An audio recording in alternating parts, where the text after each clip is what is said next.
আসসালামু আলাইকুম, কেমন আছেন আপনারা সবাই? আশা করি আল্লাহর অশেষ মেহেরবানিতে সবাই ভালো আছেন। তো আপনাদের দোয়া এবং ভালোবাসা আল্লাহর রহমতে আমরাও ভালো আছি। যাই হোক, অনেক দিন পরে ভিডিও নিয়ে আসছি। এটা আপনাদের ভাইয়া থাকতে আমি ভিডিওটা করছি, দিতে পারি না, আপলোড দিতে পারি না। এই সময়ের কারণে অনেক ভিডিও আমি মিস করছি, যেহেতু আপনার ভাইয়া বাড়িতে আসছে, অনেক কাজ, তারপরে আমিও একটু অসুস্থ হয়ে গেছি।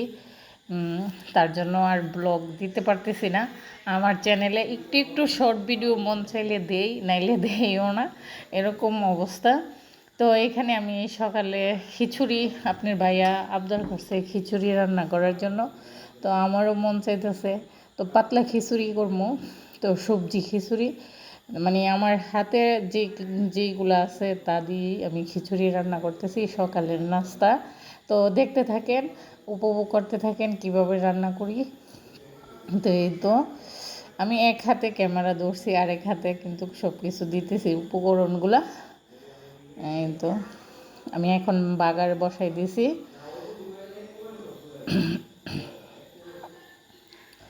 এই যে এলাচ, তেজপাতা, খাল, গোটা সব কিছু দিয়ে দিছি বাগারে।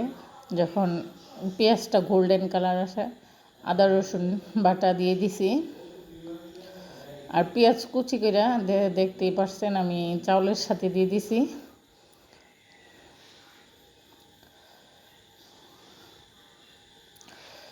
এই যে এখন চাউলগুলা দিয়ে দিছি।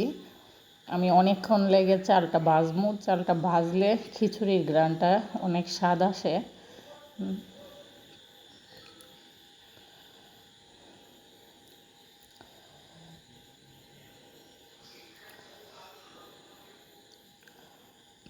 তো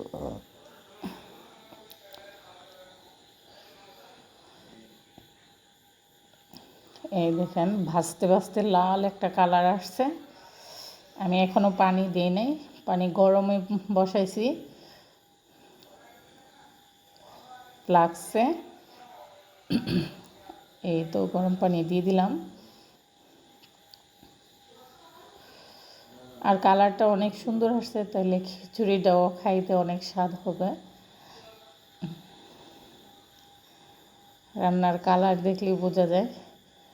তো আমি বাইরের দিকে সবজি নেওয়ার জন্য যাইতেছি। বৃষ্টি দেখেন, ঝুম বৃষ্টি হইতেছে একেবারে, একটু থেমে থেমে।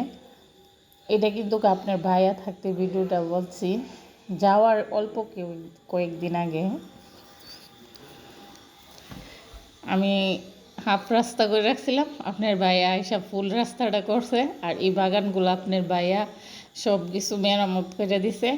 বললাম না ভিডিও আপনাদের ভিডিওর সব কিছু শেয়ার করতে পারি নাই, যেহেতু অসুস্থ।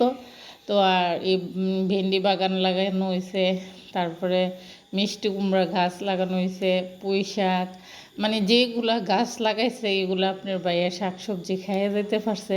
আলহামদুলিল্লাহ, আল্লাহর কাছে লাখ লাখ শুক্রিয়া।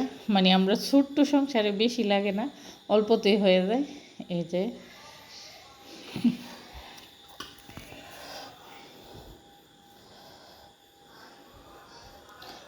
অল্প কয়েকটা পুঁই শাক পাতা নিতেছি।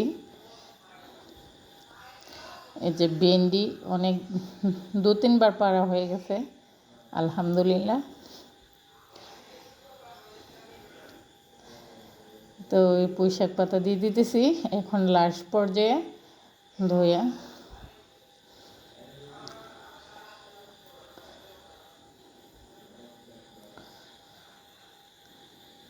কাঁচামরিচও দিয়ে দিব।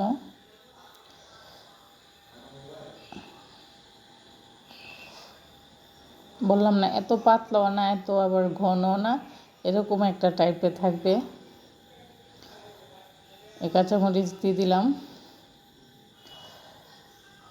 সব কিছু রেডি করে নিয়ে এসি। তো আমার বাচ্চা বলতেছে অনেক টেস্ট হয়েছে কাকি, কীভাবে রান্না করছেন? আমি কীভাবে রান্না করবো, যেভাবে রান্না করানোর সেভাবেই করছি। তো আপনার ভাইয়াও এখন বিসমিল্লাহ করে বলবে, মুখে দিবে। তো প্রচুর গরম, দেখতেই পারছেন না, শুধু আইনা খাত হয়েছি এমন মুহূর্তে দিছে। তো আল্লাহ হাফেজ, ভালো থাকবেন, এই পর্যন্তই।